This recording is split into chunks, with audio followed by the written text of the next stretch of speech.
मार दी।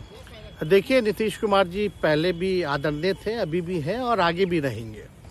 और हम लोगों का तो मुद्दा था कि रोजगार मिले, नौकरियां मिले, निवेश बिहार में आए, बिहार का विकास हो, ये हम लोगों का मुद्दा रहा है।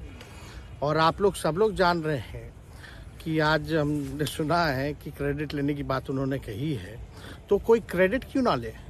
हमारे 79 विधायक हैं और उनके जो विधायक हैं वो 45 हैं, मंत्री हमारा है, विभाग हमारा है, तो हम क्रेडिट क्यों ना लें।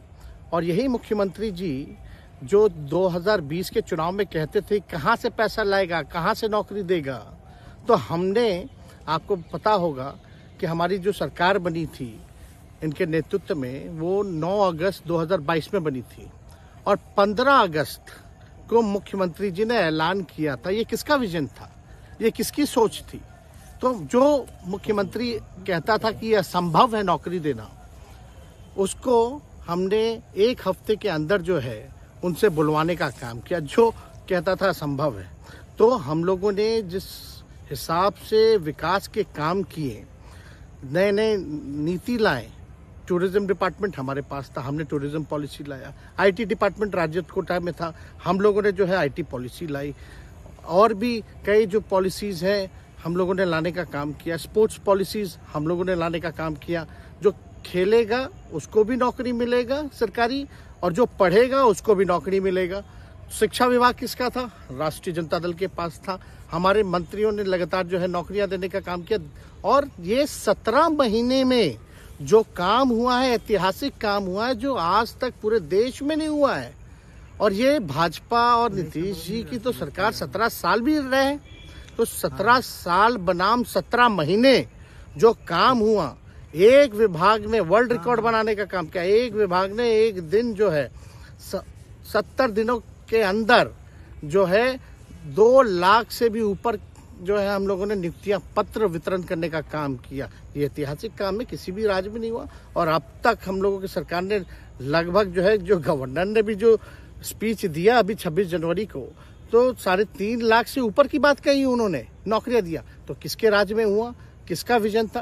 तो कहीं ना कहीं से जो लोग कहते थे कि इनके लोग काम नहीं करते थे, हम लोगों ने तो इतना इनसे करवाया जिनका कोई विजन नहीं था, जो थक गए थे, थके हुए मुख्यमंत्री थे, उनको हम लोगों ने इतना काम करवाया। तो इतना काम तो हुआ ही है सारा। और आप लोग सब लोग जानते हैं कि जो भी बातें ये कह रहे हैं इनको खुद भी नहीं पता। हालांकि हम कोई व्यक्तिगत टिप्पणी नहीं करना चाहते हैं और हम इतना अपने लोगों को आश्वस्त करते हैं कि ना हमें गुस्सा है, ना हमें नाराजगी है।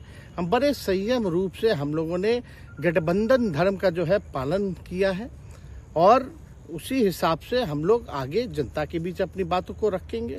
लेकिन एक बात स्पष्ट रूप से मैं कह देना चाहता हूं कि अभी खेल शुरू हुई है, अभी खेल बाकी है।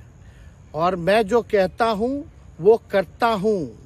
और आप लिख के ले लीजिए, जनता दल यूनाइटेड जो पार्टी है 2024 में ही खत्म हो जाएगी, ये निश्चित रूप से लिख लीजिए। और अभी तो खेल शुरू हुआ है, खेल बाकी है। अभी इन लोग जो भी करें, लेकिन मेरा स्पष्ट रूप से मानना है कि जनता हमारे साथ है और हमारा साथ देगी। और हम तो भाजपा के लोगों को भी धन्यवाद देते हैं, शुभकामनाएं देते हैं। चलो, जनता दल यूनाइटेड को अपने साथ लिया। उन्होंने कहा कि आपने मजबूर कर दिया उनको। किस चीज की मजबूरी थी ऐसी, क्या तर्क देंगे? उनके साथ के सहयोगी पूछ रहे हैं, क्या तर्क क्या देंगे? शिक्षा व्यवस्था में सुधार जो अब तक नहीं हो पाया था, क्वालिटी ऑफ एजुकेशन, चिकित्सा में अस्पतालों को बेहतर करना, रोजगार देना, आर्थिक न्याय देना, स्वयं सहायता समूह के मानदेय को दुगुना कराना, पॉलिसीज लाना। तो इससे सोच रहे थे कि भाई ये नौजवान है, हम इतने साल से मुख्यमंत्री हैं, अब तक ये काम 17 सालों में भाजपा के साथ डबल इंजन में रह करके नहीं कर पाए, और ये डिप्टी सीएम होकर के इनकी राजद के मंत्रियों ने इतना काम कर दिया, तो ये पच नहीं रहा होगा। आपका क्या रह गया इस सरकार में जो आपने 10 लाख की वादा किया? किस किस डिपार्टमेंट में बाकी रह गया जो आपने नहीं कर पाया? लगभग हर जगह निपा दिया है। और हम आपको बता दें, पिछले 2 कैबिनेट से पब्लिक हेल्थ कैडर का फाइल इन लोगों ने रोक रखा है, जिसमें लगभग 1 लाख से भी ऊपर नियुक्तियां हैं। हम लोगों ने पास भी किया सारी चीजें, लेकिन ये लोग कैबिनेट में नहीं आने दे रहे। 2 कैबिनेट से नहीं आने दे रहे। चाहे आशा वर्कर का भी है, ये भी आने वाला है जल्दी। तो हम लोग तो देखिए काम में विश्वास रखते हैं। हम लोग तो रात भर घूम करके छापा भी मारने का काम किया है। कहीं कमी हो तो उसको दुरुस्त करने का काम किया है, ईमानदारी से काम किया, धर्म निभाया। लेकिन अभी तो खेला बाकी है। आज भले ही ये लोग ओथ ले लें, लेकिन कितना दिन ये लोग रहेंगे, इनको कुछ नहीं। जनता के बीच में आप क्या कह कर जाएंगे, क्योंकि आपने बड़ा सही, आपने जैसा ने कहा कि संयम बरते, आपके तरफ से अभी तक कुछ नहीं कहा गया, सरकार गिर गई, तो अब आप क्या कहेंगे, क्योंकि लोग तो आपसे उम्मीद लगाए रखे थे। सरकार हम लोगों ने बड़े उम्मीदों के साथ बनाया था, और किस उद्देश्य के साथ बनाया था वो नीतीश कुमार जी ने आपको उस समय बताने का भी काम किया।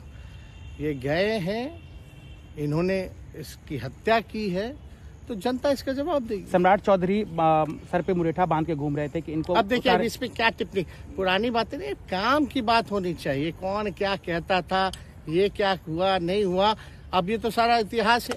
लेकिन हम तो आगे के बारे में सोच रहे हैं, और आगे यही है कि खेला भी बाकी है, और हम लोग मिल करके जो है, जो विजन के साथ आए हैं, उस विजन को हम लोग पूरा करेंगे जनता के साथ। सर, एक सवाल, जिस तरीके से वो विधानसभा में भाषण दे रहे थे, जहां मंच पे जा रहे थे, कुछ ऐसे एक्टिविटी थी उनको लेकर जिसके लेकर पूरा बिहार में चर्चा था। आप क्योंकि उनके साथ कैबिनेट में रहे, उप मुख्यमंत्री रहे, हर जगह आप साथ में बैठे रहे। आप तो जान ही रहे हैं, जब नीतीश कुमार जी हमारे साथ होते थे, मंच से हम लोग बातें करते थे, तो क्या क्या नहीं बोलते थे, कितना काम कर रहे हैं, ये काम हुआ। आज तक कभी नियुक्ति पत्र किसी सरकारों, बिहार सरकार नीतीश कुमार जी को बांटते हुए देखे थे क्या? हम आए तब ना बंटवाना शुरू किए, उसके बाद ना भारत सरकार बांटना शुरू किया। कोई ये सब भूलता है कोई? बीजेपी को क्या कहेंगे? बीजेपी ने कहा शुभकामना है बीजेपी के लोगों को, बीजेपी के लोगों को शुभकामना। इससे ज्यादा भी हम, इंडिया गठबंधन आपका टूक खत्म हो गया एक तरह से। अरे इंडिया गठबंधन मजबूत है, ठीक है, जो होता है अच्छे के लिए होता है। उन्होंने कहा था कि हम मर जाएंगे, दोबारा बीजेपी के साथ नहीं जाएंगे, लेकिन एक बार फिर से वो पलटी मार दिए। पूरा देश पूछ रहा है। इस पे क्या बोलना, ज्यादा हमको नहीं कहना, इसमें जवाब जनता देगी।